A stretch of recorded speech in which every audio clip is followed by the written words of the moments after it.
the people that I'm talking to on Twitter is higher than like the quality of DMs on like a LinkedIn or Instagram. Easily. Yeah, not even close. I think somebody described this well to me, which was like, and I'm going to butcher this, but it was like, Facebook is where you go to talk about who you were. Instagram's where you go to talk about like what you want people to think of you as. And Twitter's where you really go to talk about like who you actually are.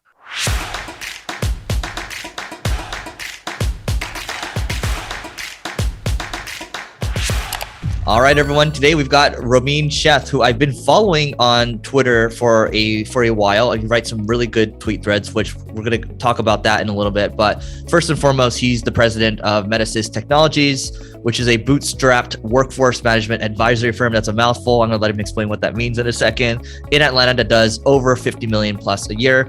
He also invests a few $1 million a year into startups like Republic, and also has a podcast called Square One. Romeen, how are you? Thanks, Eric. Good. How are you? I'm doing well, thanks. So yeah, why don't you tell us a little bit about kind of what your story is first, and then we'll kind of we'll take the conversation from there. Yeah, sure. So I've spent the last 10 years kind of building businesses in the what I like to call is like kind of like information knowledge or information management space. So basically, the easiest way to think about it is on kind of one side, let's say on the left-hand side, people that want access to information. And then on the right-hand side, people that can provide that information. And so that's kind of manifests itself in marketplace businesses like expert networks, right? Where you service hedge funds, consulting firms, et cetera, that need information. And then we would find, different types of experts that could basically supply that information. It's manifested in like pure enterprise SaaS startups. One of our startups we'd partnered with Harvard Law, digitized all their case law library, and then used machine learning and NLP to build different types of tools on top. So basically, how can you surface interesting information in a more accessible and digestible way? And then my latest business that I'm running right now that you mentioned, Metasys, where we help companies kind of solve every and any issue related to their non-full-time workforce. So the gig economy and concepts like that have become a lot more familiarized and popularized over the last decade or so. And so we help really large enterprises when they spend, $100, $200, $500 million a year on this type of non-full-time talent. Basically think through that. So that can be finding the talent, it can be managing the talent, it can be strategy and advice and counsel, throughout setting up programs to actually, source and manage that talent. So basically anything and everything that has to do, with that type of population base. And then you mentioned I invest a ton. I have a podcast as well. And so yeah, I like to interface with like super smart founders that hopefully, I can teach them something, but most of the time they teach me something. It's a selfish way to get a lot of R&D, for my business and to get smarter as well. But so yeah, those are a couple of the things that I do. Yeah.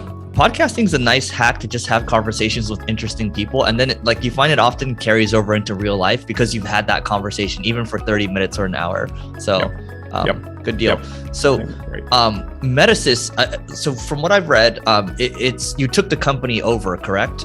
That's right. Yep. Mm-hmm. Got it. So what's the story there? Yeah. So I did a lot of work, as I mentioned, kind of in building these different types of businesses, and saw, I saw a pretty big need for this kind of gig economy space 5-6 years ago, but not the way that we talk about it in Silicon Valley and in tech, right? The way that you talk about it in Silicon Valley and tech is you think of, the Ubers, the DoorDashes, et cetera, of the world. And that's certainly a portion of the population. But a large part that's not talked about as much is what happens in the enterprise and in the Fortune 500 space. And what often happens in those spaces is they're using a significant amount of contract labor or contingent labor. They're using a significant amount of contract and contingent labor to actually do some pretty strategic things for their businesses. And so I spent a little bit of time at McKinsey also doing consulting. And when I was at McKinsey, I did a lot of M&A work. And what was interesting was when we were doing these kind of large scale M&A initiatives, a lot of the ways that the companies would integrate is they would actually use very, very large contractor bases. And there were ways for companies to get smart and get information that they didn't natively have in their own employee base. And it was also a way for them to scale up and scale down with demand, right? And so a lot of these businesses that we were merging were, they were highly seasonal businesses, right? They were payments businesses, et cetera, that didn't have as much predictability around transaction flow. And what was interesting to me from an insight perspective was seeing that a lot of these mergers were happening through contract labor. And you would think differently. You would think this is the most strategic thing that's happening to the company. Of course, they would keep this in-house, and they weren't, right? And so that was a really interesting kind of observation. And I saw that kind of consistently across companies, across sectors, et cetera. As I was leaving McKinsey, I was looking kind of for my next thing to do. And I had found this business, here in Atlanta that was set up in a really interesting way, that had a lot of opportunities to scale, but that next level of kind of skill set on how can that business scale was missing from the equation, right? So I took over the business, and basically we've done kind of what you mentioned at the outset, right? We've tripled the business over the last couple of years. We've scaled it significantly, and the business is growing, quite fast. And it's an exciting time in the industry, right? I mean, there's a lot of this kind of knowledge base that's happening in the enterprise space on how to use these types of workers. So it's been a ton of fun. So for you personally right now, like you mentioned investing, I guess, what does the workflow look like for you? Like, how do you tie into business in with your investing activities? So for me personally, like the way I look at the marketing agency that we have, I'm like, how can we, use it as like almost like an investment vehicle where it's like, I'm basically like a super angel at the end of the day. So I don't know how you look at it. Yeah. I think all these things are complementary, right? Like the way I like to think about these things is it's really hard to, one way you can kind of frame the story, and I'm not unique by any stretch in this kind of space, but one way you can frame the story is like you're running a business and you're doing a podcast and you're investing, and kind of how do you find all the time, right? I think that's a gracious way to frame it. The way I frame it is more so like, what are the different pieces that interlock with one another, right? And so I look at a lot of businesses in this space, right? And I'm investing in this space, and it makes a ton of sense because I know about the space. We can add strategic value. There's often opportunities to collaborate, partner, et cetera. And down the line, that can turn into an investment, right? The way I think about, the podcast and such as well is pretty similar, right? Which is chatting with interesting people and seeing how they're thinking about, either their portfolios, either their investors or their founders, and how they're thinking about their businesses, and a lot of that for me is breaking out of my own business, forcibly, at least, once or twice a week, and getting alternative perspectives. And many of those ideas, that I've discussed on my podcast with guests, et cetera, can translate actually pretty organically, into our business. And some of them can't, but they open up the aperture at least for, are we thinking about things the right way? And so I look at kind of all of these activities as overlapped activities, and how can they kind of compound upon one another as opposed to being, distinct or separate activities. Yeah, I think so. Exactly what I'm hearing is everything's interlocked and interconnected, and then the whole shift, the whole rising tide analogy, right? All the boats go up. So interesting. So I want to talk about the podcast, but I first want to go to Twitter too, because when I looked at your Twitter, I mean, there are some threads that you put up that have like 10,000 likes on them, some even higher than that, where you're getting pretty good reach. I think you have 120 or 130,000 followers or so. So what does Twitter mean to you? And what is your Twitter strategy, being that this is a marketing podcast? Sure. So 2 questions. So what does Twitter mean to me? I mean, it's funny because I had like 1,000 followers a year ago. So this is actually very recent for me, which I think probably says a couple of things. So one is there's a lot of learnings that are really recent. The second thing is kind of growing audience fast is very plausible, right? Like that's exactly what kind of I've done in the last year or so. I think Twitter is amazing, right? It's like the town square of the internet. And for the longest time, I was kind of, lurking or kind of passively participating, reading, observing what other people wrote, et cetera. But I saw a pretty material shift once I kind of inserted myself as being a part of the conversation, right? It's led to a whole bunch of interesting relationships. I like to write a lot just generally, right? And kind of as a reflection piece on how we run the business or lessons learned or whatever that might be.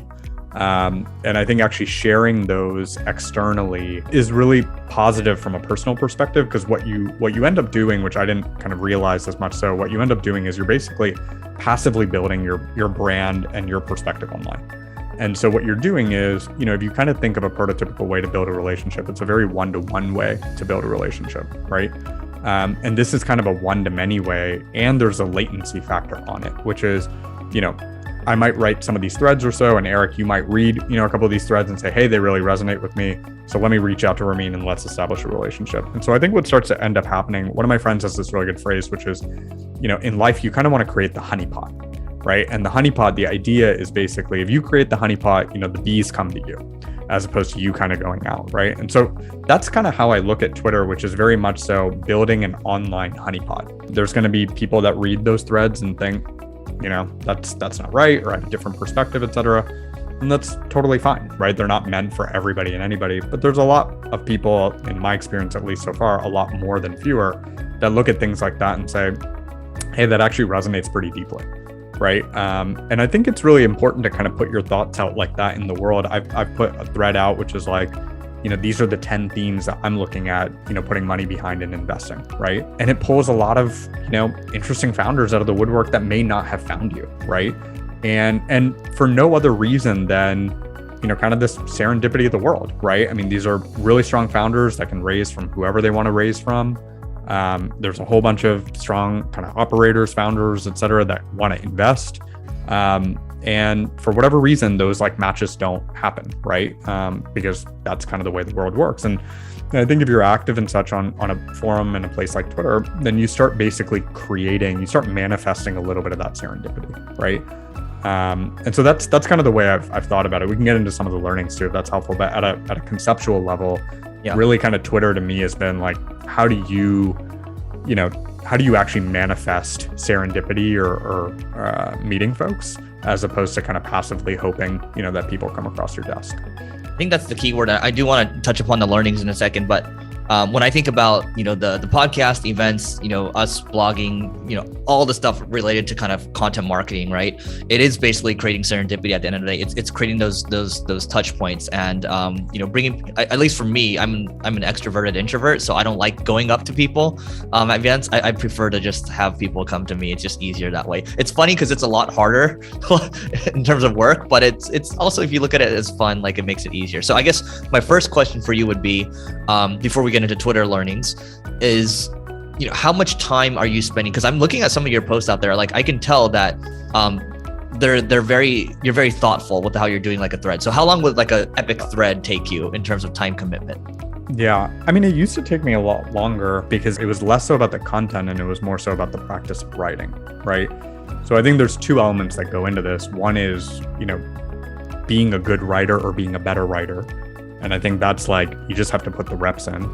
And then the other part is the underlying content. And I'm a really firm believer, like to make this a sustainable habit for you, or to have kind of not just like one thread go viral, to like continually get reach and such, you have to, as much as you write in a compelling way, what you're saying has to be super compelling, right? And I think the only way what you are saying ends up being compelling is if you do interesting things, right? Like, so for me, actually, the content part is not as much, because I'm not one of these folks on Twitter that's like, hey, let me curate 10 podcasts or 15 frameworks or this, that, and the other. And there's no knock on that. I mean, that's all fine and well as well.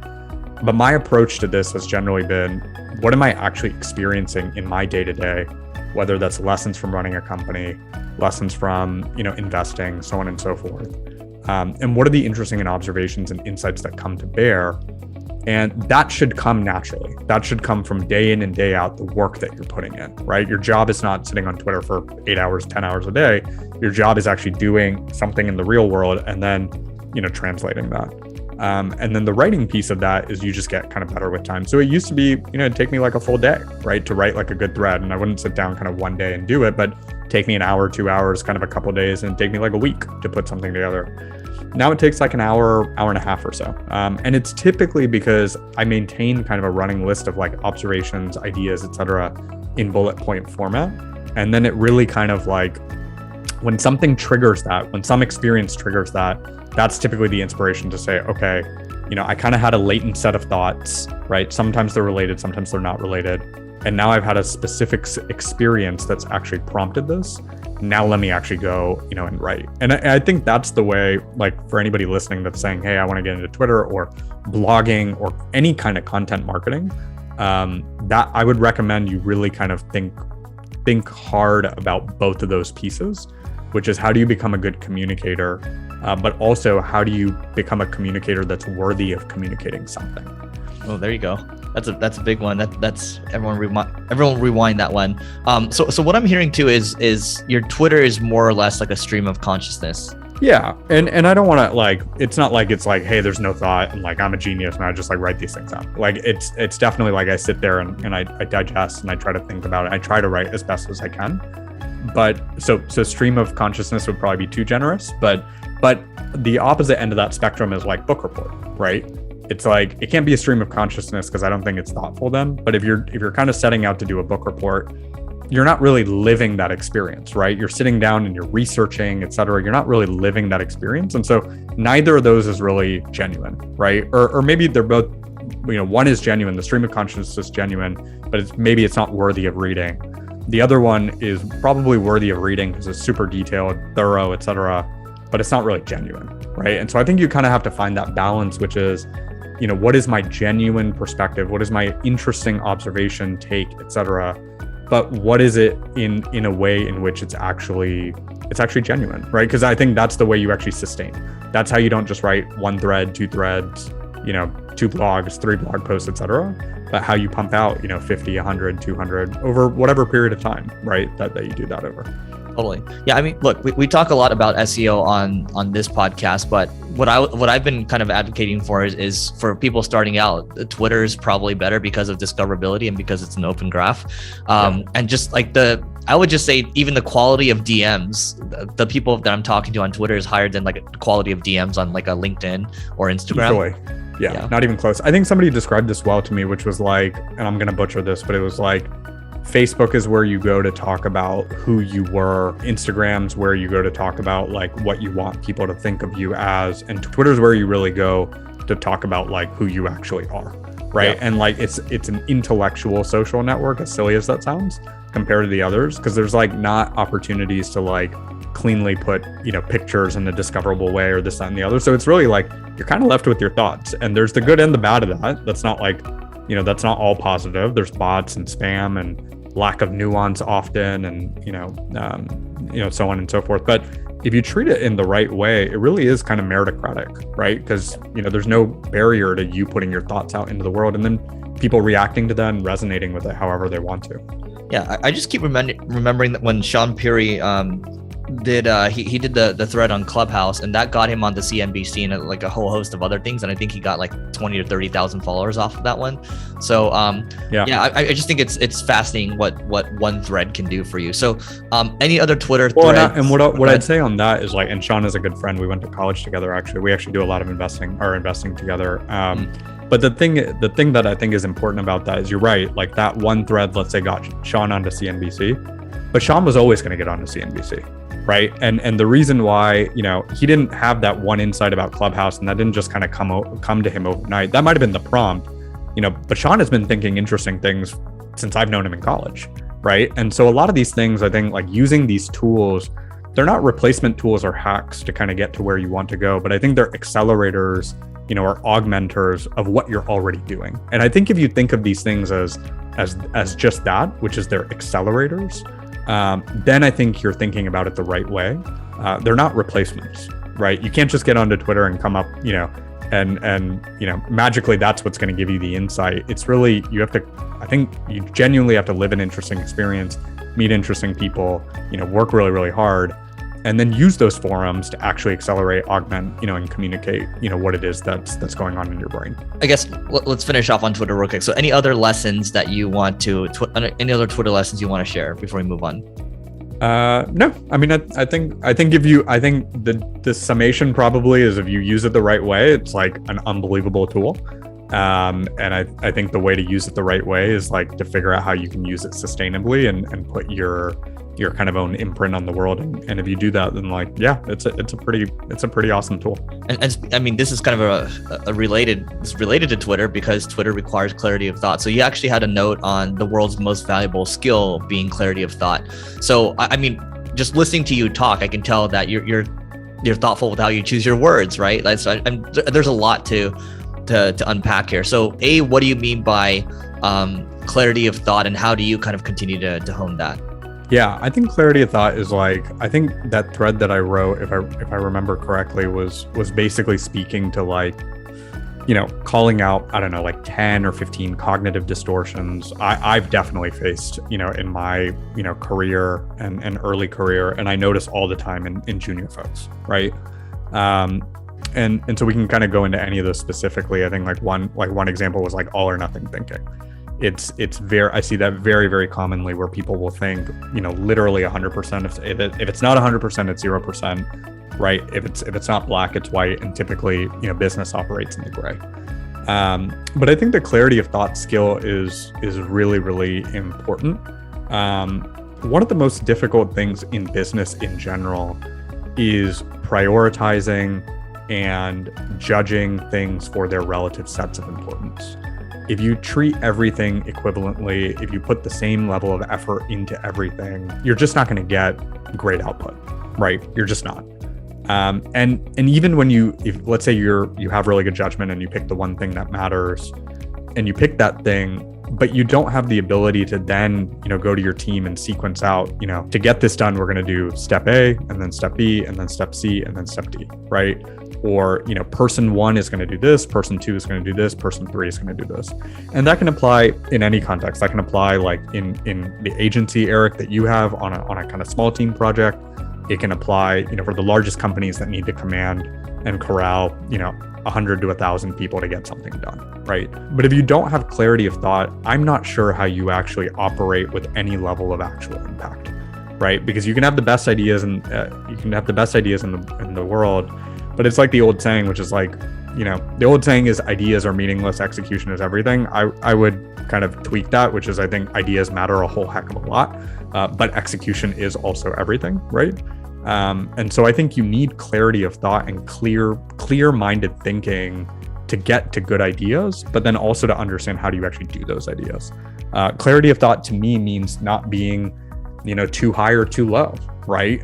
In business, I think anybody that runs a business, whether it's, their own kind of individual consulting shop or a larger organization, there are times in our business that I think, the whole business is breaking. And there's times that I think, man, there's nothing that's going to stop us to get to 500 million in revenue, sometimes in the same day, right? It's very, very natural when you're operating a business. And so I think you just have to honing in on clarity of thought. And there's so many components to that. It's, part of that is experience, right, in your space or your sector. Part of that is having a good kind of R&D process, which is talking to different people, corralling data points, getting their thoughts, et cetera, and then, coalescing that and synthesizing it and applying it in a way that makes sense for your environment. Part of that is just your emotional steadiness, right? Not getting too high, not getting too low. But at the end of the day, I think anybody that's kind of worth their while or has done something interesting, the personalities can be different, the emotional, the EQ can be different, et cetera. But they typically have really good clarity of thought. So that's what I was trying to communicate in that one. Got it. Yeah. And so around clarity of thought, obviously learning's a big piece that goes into that. So I'm just curious for you, like what actually goes into your learning stack? Like, and you can answer this question anyway. I mean, basically I'm just asking about your learning habits.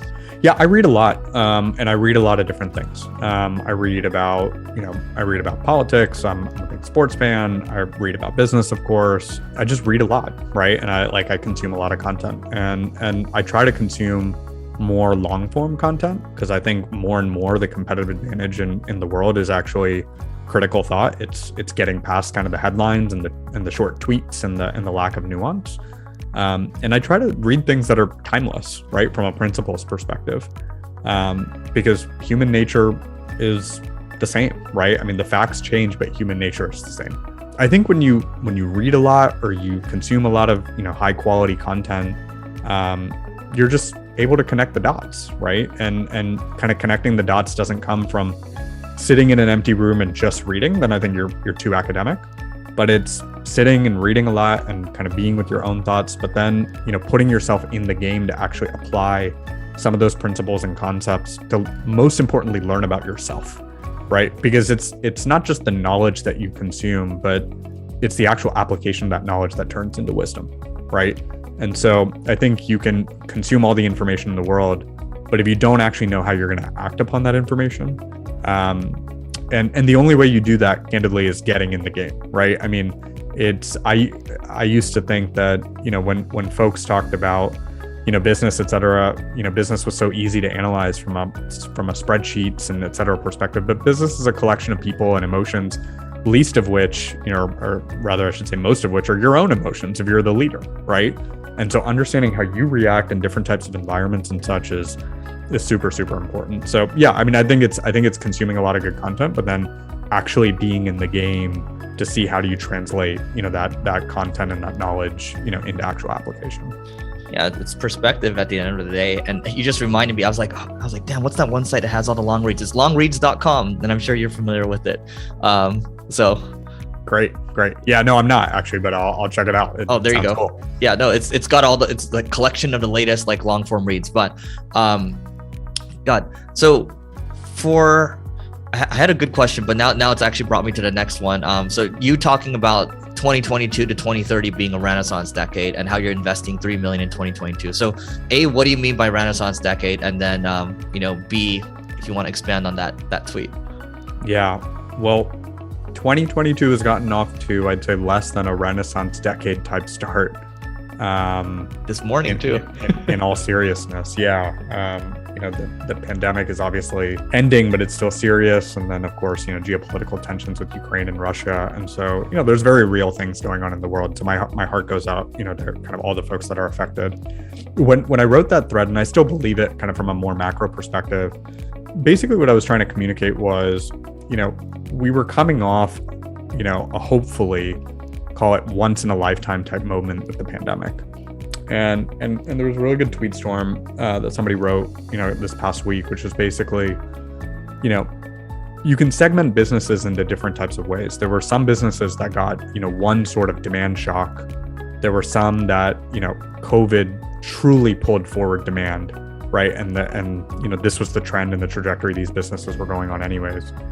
And then there were some that were completely, kind of head fakes. And I think the interesting thing, when I said Renaissance decade, what I really meant by that was, if you think of the Renaissance period, it was just a period of like Cambrian explosion in creativity and innovation and just newness, right? And I think the way that you get that in the modern world, because it's so difficult to break free from inertia, is when you have just a really sharp object that kind of changes the contours of the world. And we had that with COVID, right? And so, with kind of that change that's come into play, I think there's all sorts of impacts, and we're obviously seeing them in things like education and healthcare and cybersecurity and enterprise cloud and crypto, and so on and so forth, right? And so I think we're going to see a dramatic amount of change, over the next 10 years, which makes it really, really interesting and exciting from an investment perspective. I think the other thing that happens when you have these types of, events is you also have to separate a little bit what was already happening, in the world and what was the trajectory the world was going on, and then what's happening because of this event, right?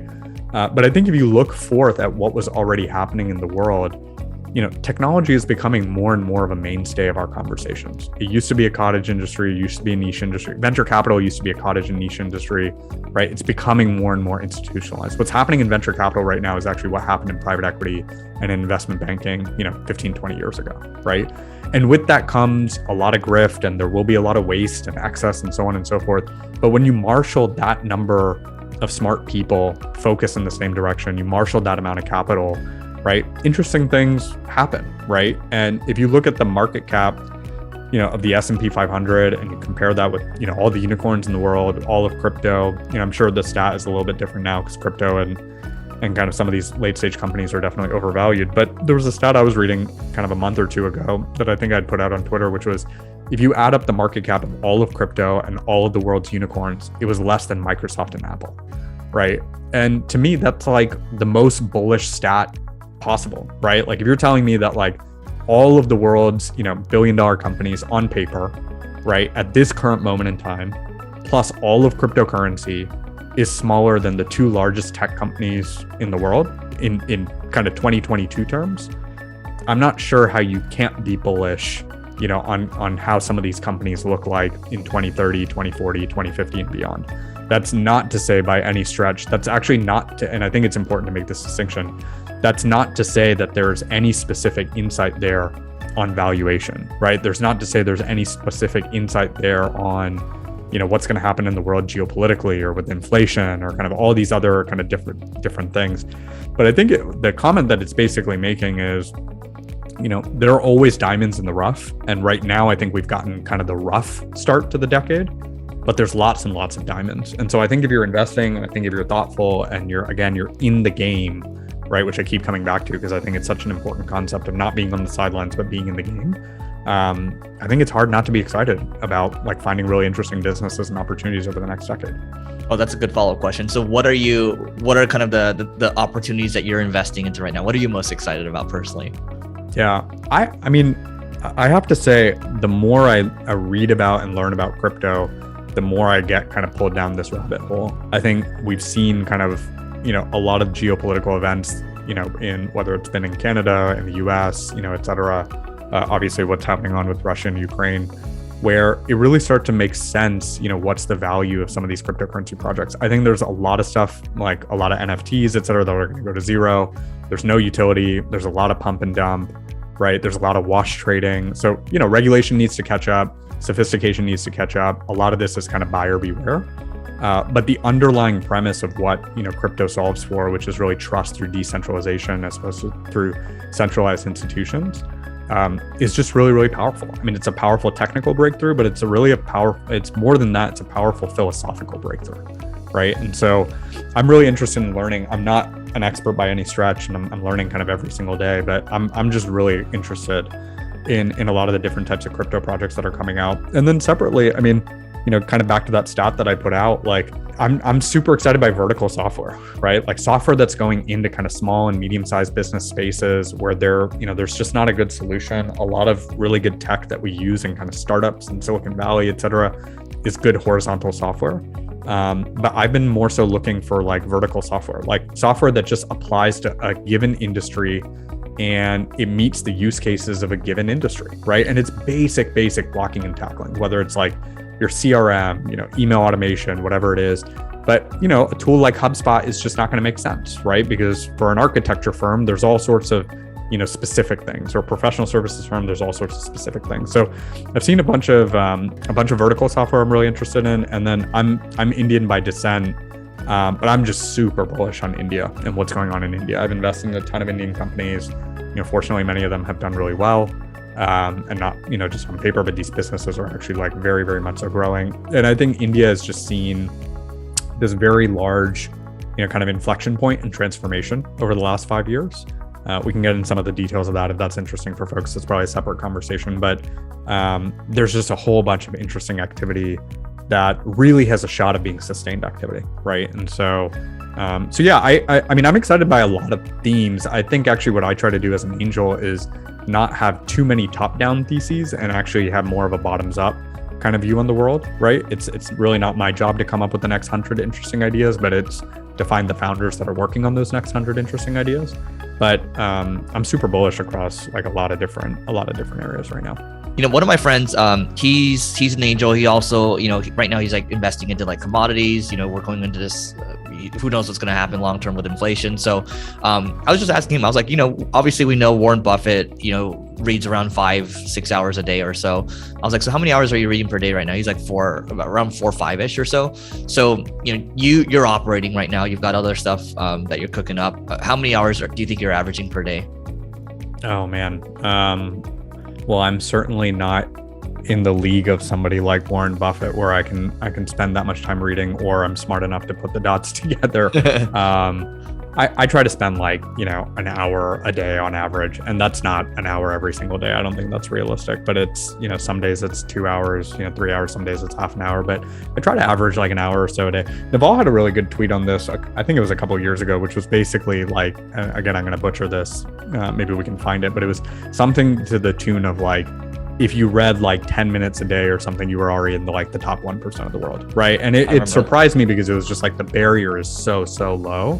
Yep. And I think that just becomes like all the more important in a world in which we're so affected and trained by short-term information, right? Short-term information and content is coming at you from every single direction. And so I think having the ability to curate kind of a good information diet. I pulled up long reads actually while you were while you pointed it out, and it looks really interesting. I'm going to dig into it more, but I think finding like really good content like this and just spending the consistent time to read is so important, right? It compounds. It compounds. It totally compounds. Got it. All right. And so two final questions from my side. Favorite business book?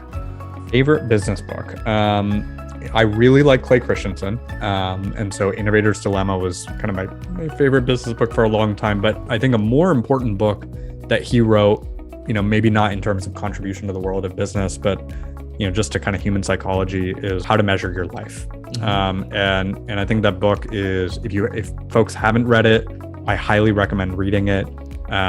Christensen takes, kind of a very interesting perspective of just, being around incredibly sophisticated and well-accomplished people on paper and in profession by any stretch of life, but also many of those people being terribly miserable and unhappy.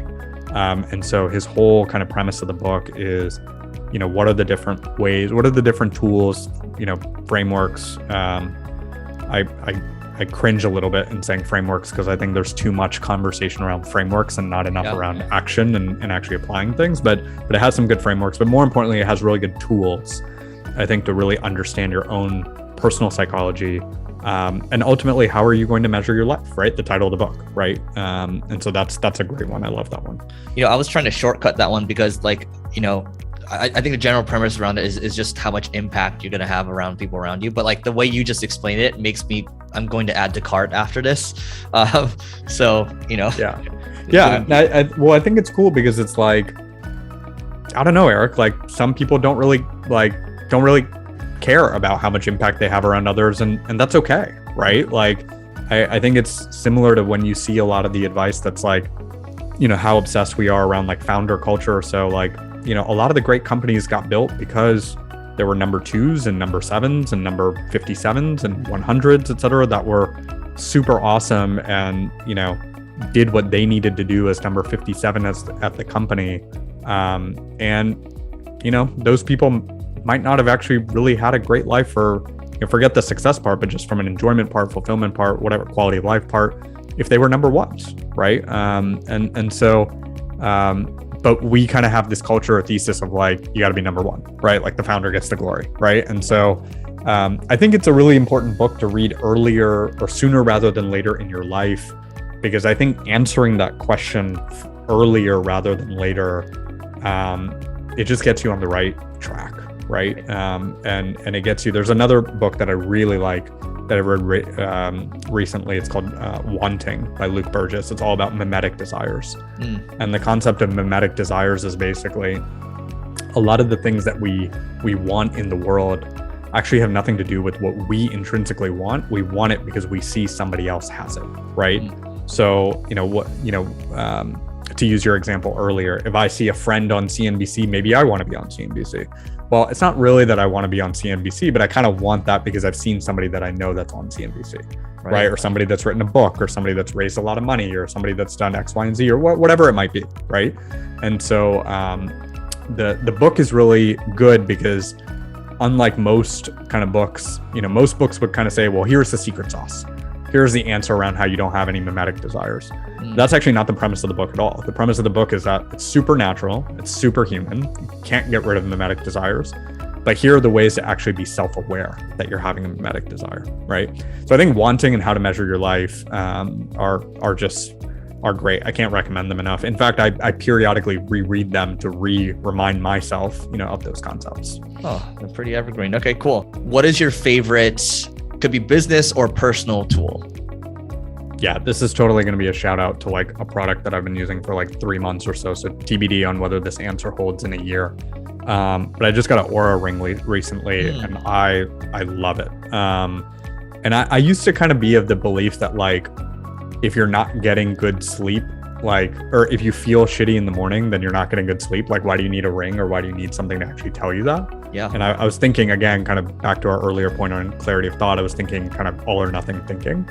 But Aura has just been so cool to see like, if I eat at a certain point in time, what does that do for my energy? How do I feel the next day? And I mean less so as like productivity hack and how am I my most energetic, etc. But I just mean like, how do you feel better and how are you healthy, right? And so the Oura Ring has been amazing. There's a couple other tools. I've gotten like really into like just like fitness and like metabolic age and stuff like lately. And again, less from a place of like I want to work out and be like super jacked, but more from a place of like I just want to be really healthy and know like what's in my body. And so the latest probably flavor of the month is the Oura Ring. Got it. I love that. I combine my Oura with my 8 Sleep, and it's like a nice combination because you have double analytics. So yeah, it's great. Cool, man. So Romeen, this has been great. What's the best way for people to find you online? Thanks, Eric. This has been fun. You can just follow me on Twitter. I'm at Romeen Sheth. It's the first name and last name. And that's typically where I hang out on the internet. All right, everyone, check him out. Romeen, we're going to do another one for sure if you're down in the future, talk more about investing stuff. And thanks so much for doing this. Awesome. Thanks, Eric. Appreciate it. When you're going to launch a product, right, you're constantly iterating, you're constantly testing. You don't want to launch to a large audience and have a bunch of things broken. And I think that's kind of what's broken in the space right now. It's really iterating, testing, collecting feedback, and just constantly doing the same thing over and over and over. And that's what it is.